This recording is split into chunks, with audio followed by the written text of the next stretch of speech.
அவர் இடத்துக்கு தகுந்த மாதிரி பேசுவார், அவர் இடத்துக்கு தகுந்த மாதிரி பேசுவார், ஆளுக்கு தகுந்த மாதிரி எழுதுவார், எல்லாம் அது அதோட தான்.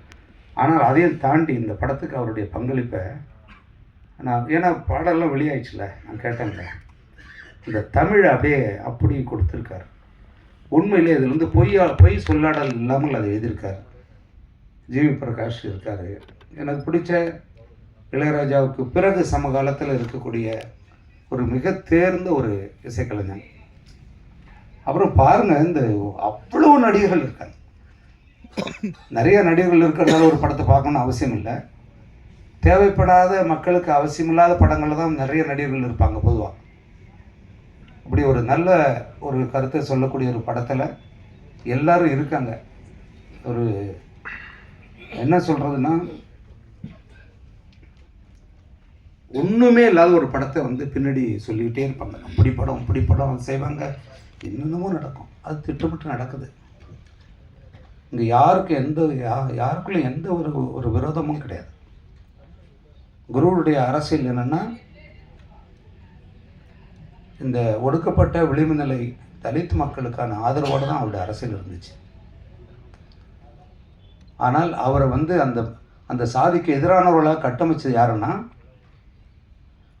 இந்த ரெண்டு சமுதாயத்தையும் பிரித்து ஓட்டு வாங்கி பிழைப்பு நடத்துகிற அதிகாரத்தை தக்க வச்சிருக்கிற இந்த அரசியல் கூட்டம்தான் இவங்களுக்குள்ளே தொடர்ந்து அந்த ரத்தத்தை குடித்து அதிகாரத்தை சுவைச்சிக்கிட்டு இருக்கு. அதெல்லாம் இப்போ வேஷம் கலைஞ்சிக்கிட்டு இருக்கு. கொஞ்சம் கொஞ்சமாக அந்த வேஷம் கலைஞ்சிக்கிட்டு இருக்கு.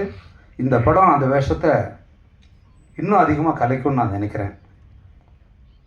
குறிப்பாக சொல்லணும்னா, அவங்க வந்து இந்த படத்தில் நிறைய பணம் சம்பாதிச்சு நம்ம எடுத்துகிட்டு போகணும் அப்படிங்கிறதுக்காக இவங்கள நான் இப்போ தான் பார்க்குறேன் மேடையிலே. அதுக்காக இவங்க வரல. ஒரு நல்ல மனிதரை பற்றிய ஒரு படம் இது மக்களுக்கு போகணுங்கிறதுக்காக எடுத்திருக்காங்க. அது மக்கள்கிட்ட போகணுங்கிறதா என்னுடைய விருப்பம். ஒரு சரியில்லாத ஒரு படம் ஓடக்கூடாதுன்னு சொல்கிறாங்க. நான் அது எதுக்கு ஓடணும்? அது தேவையில்லை. அப்புறம் வந்து ஒரு ஆள் நடிக்கிறதாலேயே நீ நல்லா பெரிய ஆளாக வரணும் அப்படின்னு சொல்கிறது. எப்படி நடிக்கிறான்னு பாருங்கள் முதல்ல, அப்புறம் பெரிய ஆளாக வரட்டும்னு சொல்கிறாள். அப்படி தான் இருக்கணும் யாரானாலும்.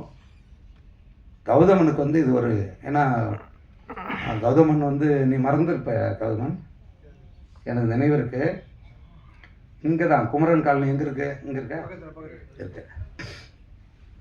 அதில் 4வது தெருவில் பாலு ஆனந்த் அப்படின்னு ஒரு இயக்குனர், அவரோட நான் ஒரு படம் நான் எடுத்து வெளிவராத படம் அது ஒன்று தான். அந்த படம் பாதிலே நின்றுச்சு, எடுக்கலை. ஒரு 4 நாள்லேயே நின்று போச்சு. அது 92 அப்பா எவ்வளோ காலம், 33 வருஷம் ஆண்டா, 35 38